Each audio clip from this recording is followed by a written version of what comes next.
Incontournable, indispensable, addictif, le smartphone s'est imposé dans nos vies à une vitesse fulgurante. Connecté en permanence, sommes-nous vraiment maîtres de la situation? C'est une grande question. On s'interroge ce matin sur ce sujet en compagnie de notre invité Niels Weber, psychologue et spécialiste en hyperconnectivité. Bonjour. Bonjour. Et bienvenue. Merci d'être là pour nous aider à débattre autour de cette question. On a pas mal de choses à vous dire ce matin. C'est très bien, j'espère que vous avez le temps. Avec nous sur le plateau, David Letard, Thomas Lécuyer et puis notre journaliste Léo De Garrigue. Êtes-vous accro à votre smartphone, mon cher Léo? Bien sûr. Et un sondage réalisé début novembre par Comparis indique qu'en Suisse, seuls 23% des participants n'ont aucune peine à se passer de leur téléphone portable. Qu'importe le sexe, le niveau de formation ou le revenu, tout le monde est touché. Alors que les smartphones sont devenus indispensables dans nos quotidiens, peut-on lutter contre le surutilisation et les risques d'addiction dans un monde où tout semble conçu pour nous y rendre dépendants? Niels Weber, première question. Comment d'abord est-ce qu'on identifie une addiction? Alors c'est assez facile, il n'y en a pas. En fait, le terme d'addiction, c'est un terme qui a glissé dans le langage courant, mais à la base, c'est un terme médical.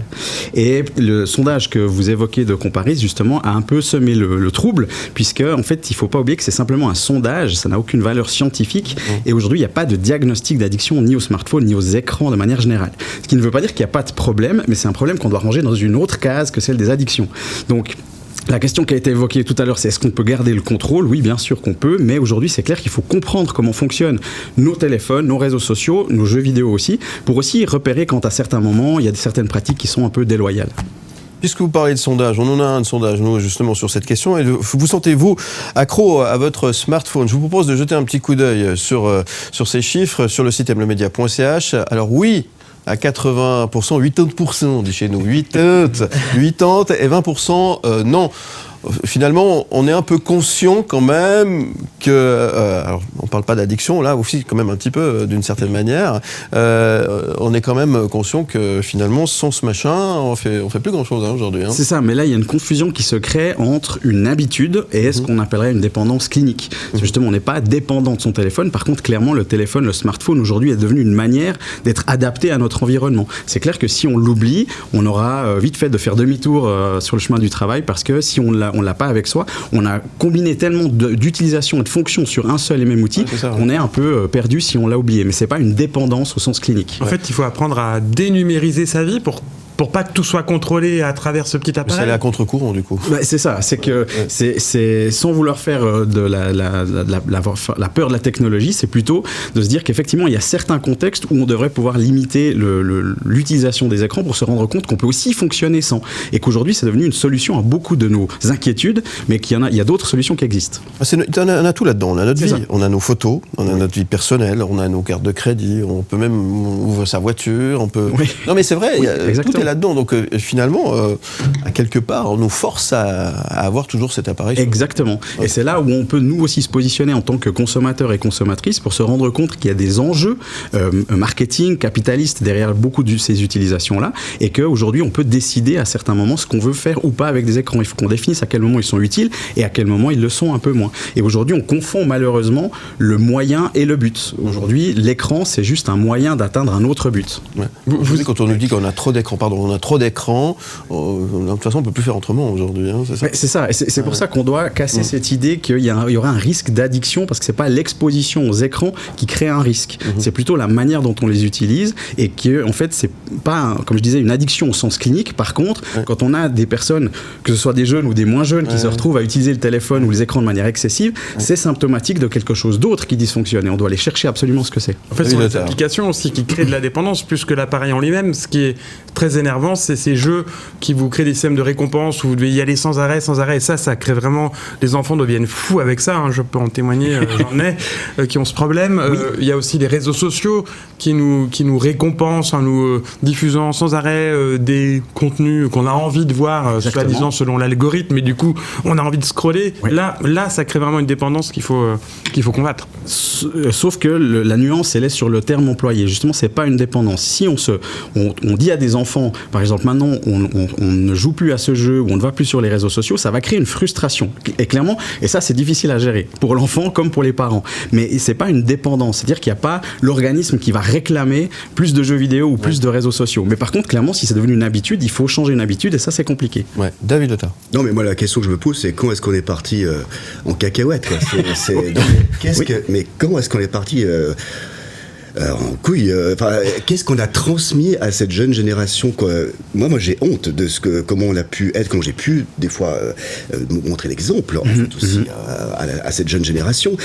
Arrêt de bus, on est là avec notre téléphone, on voyait les images d'ailleurs, Philippe, qui sont en train de défiler avec les écrans où on voit un couple dans le lit aussi et chacun a son téléphone portable. C'est pas un jugement, hein, c'est une réalité de la vie. Mais quand est-ce qu'on est parti en sucette comme ça? Enfin, qu'est-ce qui fait que et là on voit pas de mal là-dedans. Enfin, j'ai senti que on dit que à quelque part c'est presque normal. Non, c'est pas normal. C'est pas normal. Là, je suis d'accord avec vous et c'est ce que j'essaie de démontrer aussi, c'est que c'est pas une fatalité. En fait, c'est qu'on peut justement reprendre le contrôle et puis on peut se questionner en se disant, mais est-ce que vraiment, je reprends votre exemple du couple qui se retrouve les deux dans le lit comme on a sur les images. Ce couple-là peut se poser des questions aussi, disant mais en fait moi ça me dérange que toi tu sois avec ton téléphone ou ta tablette. On peut remettre un cadre, on peut remettre des limites. On peut se dire là finalement on a pris l'habitude de prendre son téléphone au lit.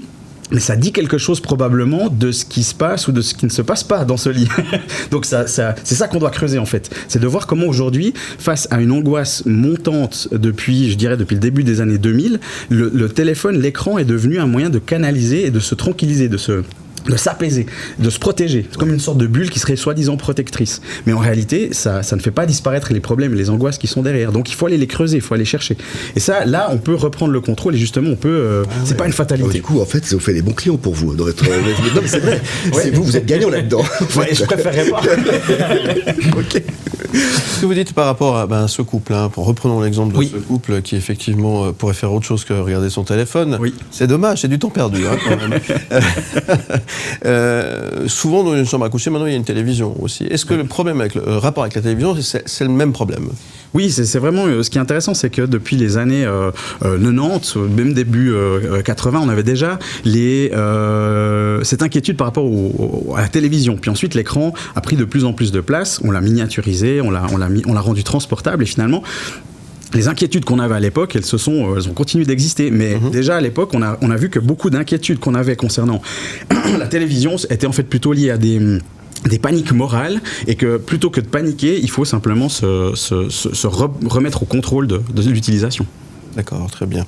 On a reçu un message WhatsApp sur notre numéro 079 121 9000. Vous pouvez continuer à le faire. C'est Daniel qui nous a écrit. Daniel, bonjour, je suis accro à mon attel, mail, jeux, Facebook, etc.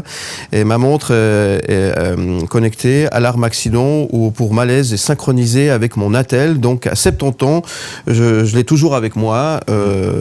Est-ce normal? C'est la question de Daniel. Que dire de ce message?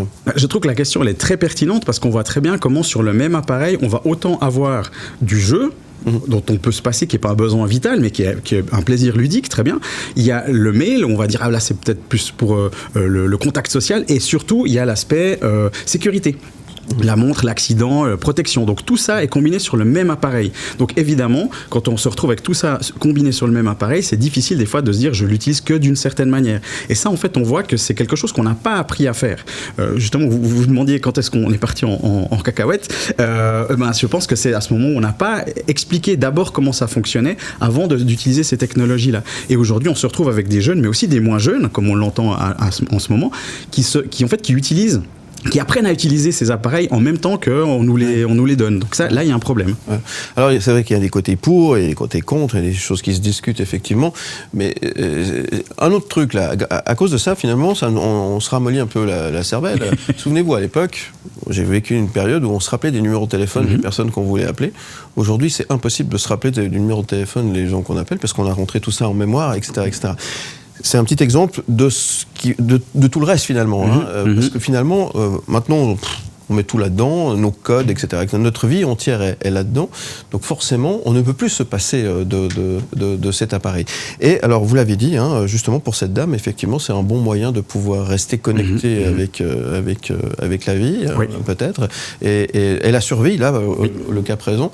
Là, c'est effectivement très compliqué, finalement, de se dire comment on ferait aujourd'hui si on n'avait pas ça. Parce que finalement, si on ne veut pas en avoir, on est complètement déconnecté des autres, finalement. C'est ça, et ça nécessite en fait une réorganisation un peu globale, c'est-à-dire de réseau social, mais réseau social de proximité. Pas uniquement un réseau social qui serait celui de nos amis de la Silicon Valley, mais plutôt amis avec des guillemets, bien sûr. On a compris. Mais justement, de réfléchir aussi en termes de proximité. Ouais. Comment est-ce que, si l'exemple que vous citez des numéros de téléphone dont on doit se rappeler, si on a l'impression que c'est un problème, on peut soi-même décider de maintenant... Je vais décider d'apprendre 10 numéros de téléphone, mais c'est moi-même qui dois le décider. C'est là où est le problème, à mon avis, c'est que quand on achète un téléphone ou une télévision, une console de jeu, peu importe, tout est calibré pour qu'on ait le moins de questions à se poser. Et pour qu'on nous fasse croire que tout est intuitif, que tout va de soi, et qu'on ne se pose pas de questions. Même quand on va dans... Aujourd'hui, acheter un téléphone, les opérateurs de téléphonie ne prennent pas une heure pour nous expliquer comment ça fonctionne, les algorithmes, etc. Vous achetez un nouveau téléphone, vous faites 3 boutons et votre ancien téléphone est calqué dans le nouveau. Alors que ce serait l'occasion de se dire, mais tiens, sur ces 150 applications que j'ai installées, est-ce que je peux pas me passer de certaines d'entre elles et justement décider de les désinstaller à ce moment-là. Et ça, on le fait pas. Voilà. En tout cas, il y en a une que vous devez installer, c'est celle de M le Média. Voilà. Comme ça, vous pouvez nous suivre. David, gardez votre question au chaud pour. On va revenir juste après la pause. Je vous propose de jeter un petit coup d'œil à notre sondage. Hein. Vous sentez-vous accro à votre smartphone, oui ou non? On jette un petit coup d'œil. Est-ce que ça bouge un petit peu? Ah ben là, ça n'a pas bougé. 80% oui, 20% non. C'est un chiffre qui est assez cohérent finalement. Est-ce qu'il y a quand même 20% de menteurs? En fait, il faudrait. Toute la question d'un sondage, c'est de savoir qui a répondu. Et puis, oui, évidemment. Moi, je l'ai découvert hier soir et j'ai remarqué qu'on pouvait répondre 2 fois, par exemple. Oui. Ceux qui sont vraiment accros au téléphone. Ça, c'est les hyper accros. Ça. Ouais, c'est ça, exactement. Vous savez ce qu'on dit des sondages, hein, ça montre rien et ça cache tout. C'est ça. Voilà. Donc, moi, ce que je trouve intéressant dans ces chiffres, c'est de voir comment en fait on alimente cette idée et cette culpabilité aussi. On reste bloqué dans une espèce d'immobilisme, de se dire on est dépendant, on peut rien faire. Et ça, cette idée de dépendance ou d'addiction, ça a tendance à créer une espèce de tétanie, de se dire on peut pas agir, on peut pas se positionner. Et je pense qu'il faut pouvoir le faire. Eh bien, merci en tout cas Niels Weber d'être avec nous ce matin. On va revenir dans un instant pour débattre de ce sujet. Continuez à réagir, à envoyer vos messages vocaux, écrits par WhatsApp 079 121 9000 et de continuer à voter plusieurs fois si vous le souhaitez sur le site mlemedia.ch en répondant à cette question. Vous sentez-vous accro à votre smartphone? On compte sur vous, on revient dans un instant, vous ne bougez pas. À tout de suite sur M et sur Canal+. Ni pour, ni contre, bien au contraire.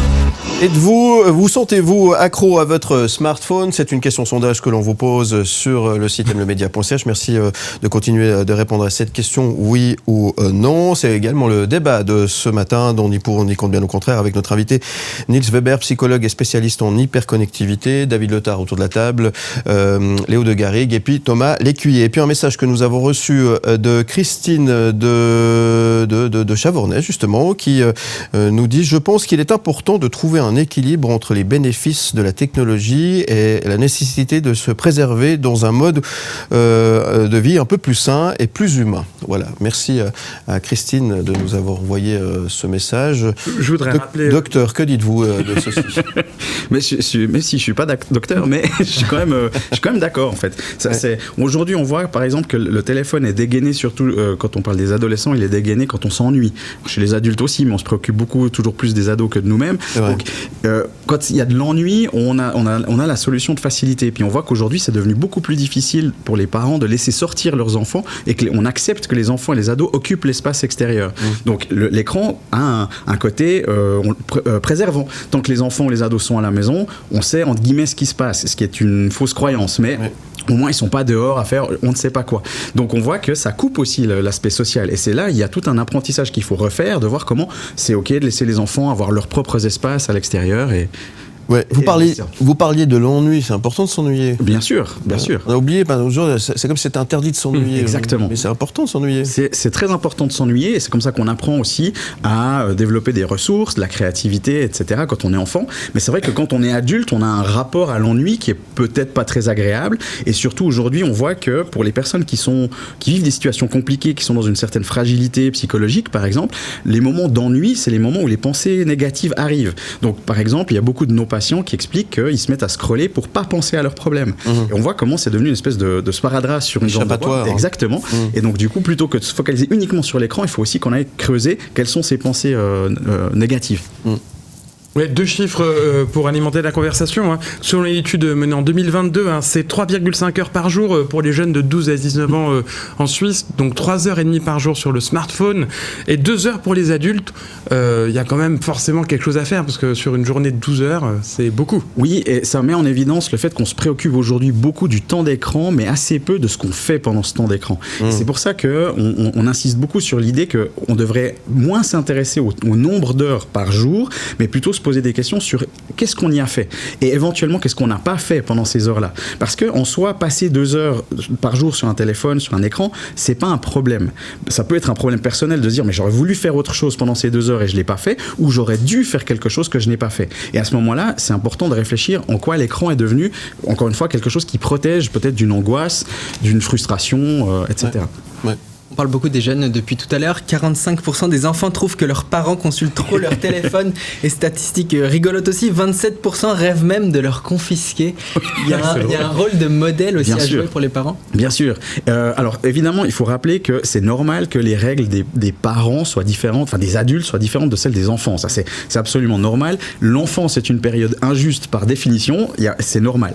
Par contre, de réfléchir aussi comment nous, en tant qu'adultes, il y a certains moments où on peut réfléchir des moments de déconnexion sans aller jusqu'à une injonction à la déconnexion, mais plutôt se dire là, en fait, est-ce que j'ai vraiment besoin d'un téléphone ? L'exemple parfait, c'est quand on conduit une voiture. On n'est pas censé avoir un téléphone quand on conduit une voiture. Donc là, c'est un moment où l'écran devrait être effectivement, là où en tout cas l'adulte devrait être un modèle, par exemple. Ouais, je pense qu'il y a franchement un reset à faire. Je pense qu'on a été trop loin. Je vous prends l'exemple des concerts. On a été régulièrement dans les festivals. Encore une fois, c'est pas un jugement, mais regardez ce qui se passe dans les concerts. Dans les concerts, aujourd'hui, les gens sortent leur téléphone portable. Ils vont essayer de capturer le moment où l'artiste va faire une prestation. Pendant le concert, cette personne-là va mettre sur les réseaux sociaux ou autre le film qu'il a fait. Ça veut dire qu'on ne voit plus l'artiste en train de performer, mais on regarde son téléphone portable.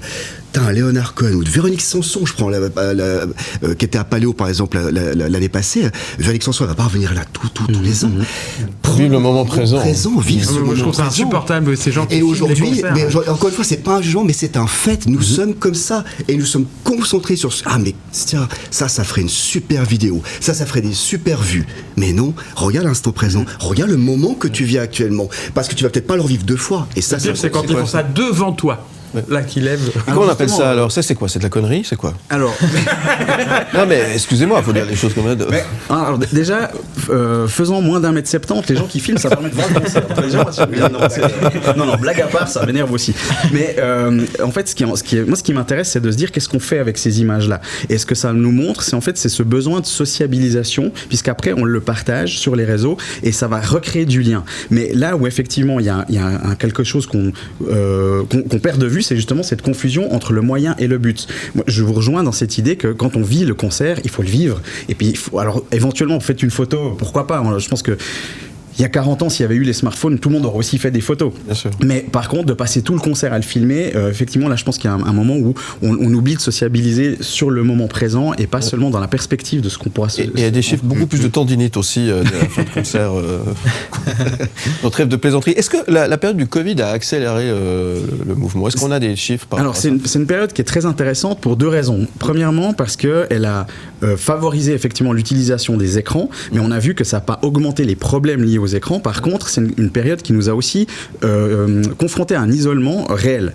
Et ce qui est intéressant, c'est que quand on avait la possibilité de se voir, on se disait, c'est très bien, justement les réseaux sociaux, c'est un bon moyen d'échanger, mais dès le moment on n'a plus cette possibilité d'être en face à face. Les écrans sont devenus un bon moyen de pallier ça, mais n'a pas remplacé ce besoin.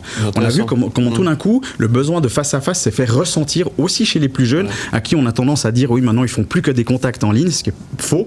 Mais quand il y a eu cette période d'isolement, finalement on s'est rendu compte que le vrai besoin, c'est dans l'échange en face à face. Les vrais rapports. Et ça, c'est la bonne nouvelle de l'histoire finalement. C'est que finalement, à un moment donné, on va peut-être revenir un peu à des choses un peu plus humaines, un peu plus réelles. Ça, c'est quand même super important. Merci beaucoup, Nils Weber. Je vous propose d'aller jeter un petit coup d'œil à notre sondage. A-t-il évolué depuis le début de l'émission? Un petit coup d'œil à celui-ci. Ah, ça bouge un petit peu, hein, un petit peu. Quelqu'un qui a voté 2 fois là. 77% oui, 23% non. Merci à toutes celles et ceux qui ont participé à ce sondage sur le site mlemedia.ch. Voilà, mais finalement, ça résume. C'est assez réaliste finalement comme chiffre. Oui, et je trouve votre question, elle est très pertinente comme dans la manière dont elle est posée dans le sondage. C'est vous sentez-vous dépendant. C'est pas êtes-vous dépendant, parce que là il y a une différence de nomenclature, mais surtout ça montre bien comment aujourd'hui on a l'impression qu'on peut pas faire sans et qu'on peut aujourd'hui se repositionner. Mais il faut apprendre à le faire et ça demande de changer des habitudes. En tout cas, merci beaucoup Nils Weber. Je rappelle que vous êtes psychologue spécialiste en hyperconnectivité. C'est ça. Crocu, j'avais fait mes exercices ce matin. Voilà. Restez avec nous, on va revenir dans un instant pour un dernier tour de table. Ni pour, ni contre, bien au contraire. Dernier tour de table. C'est vous qui commencez, Nils Weber. Allez, je rappelle que vous êtes psychologue et spécialiste en hyperconnectivité. Que dire, peut-être, pour terminer, sur ce sujet qui mériterait qu'on en débatte encore pendant 2 heures, en tout cas.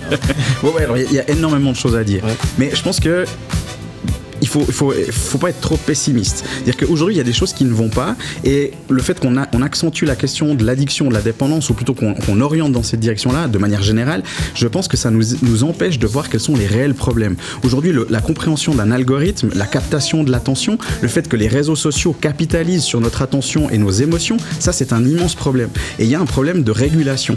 Aujourd'hui, les réseaux sociaux, c'est un marché économique énorme. Nos données sont un marché économique énorme et ça fait, je sais pas, 10 ans qu'on nous dit attention, protection des données, il faut faire attention.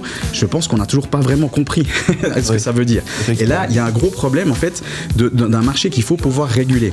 Et aujourd'hui, on confie malheureusement aux adolescents des téléphones avec toute la responsabilité qui va avec.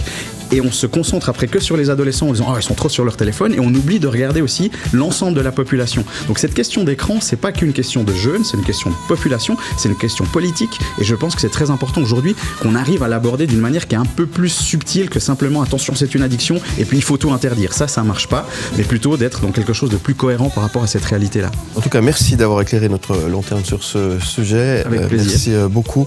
On vous souhaite une belle journée. On vous retrouve évidemment en podcast et en images sur le site mlemedia.ch. Un dernier mot pour terminer, David Letard ? Oui, j'en prends la responsabilité. J'ai sacrifié l'interaction humaine pour la connexion. J'en suis désolé. Non, mais c'est pas... Soyez optimistes. Vous êtes un super interlocuteur. J'ai donc beaucoup de plaisir. On va prendre un café pour de vrai. On peut amener un café à ensemble, on va prendre un café ensemble. Thomas Lécuyer.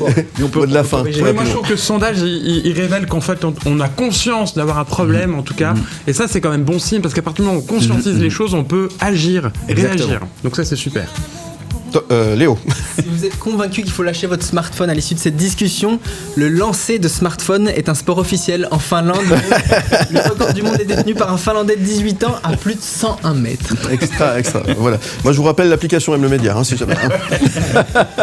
Sur Apple Store. Merci beaucoup à tous. Retrouvez évidemment ni pour ni contre sur le site mlemedia.ch en podcast et en images. Un petit coup d'œil sur le sondage de demain. Demain, nous parlerons de la voiture électrique. Pensez-vous que la voiture électrique soit l'avenir ? Nous en débattrons demain, oui ou non. Votre réponse nous intéresse sur le site mlemedia.ch. Et c'est Sébastien Leprat, expert du TCS, qui sera là pour nous permettre de débattre autour de cette question. On compte sur vous, ça se passe sur mlemedia.ch. Où tu veux, comme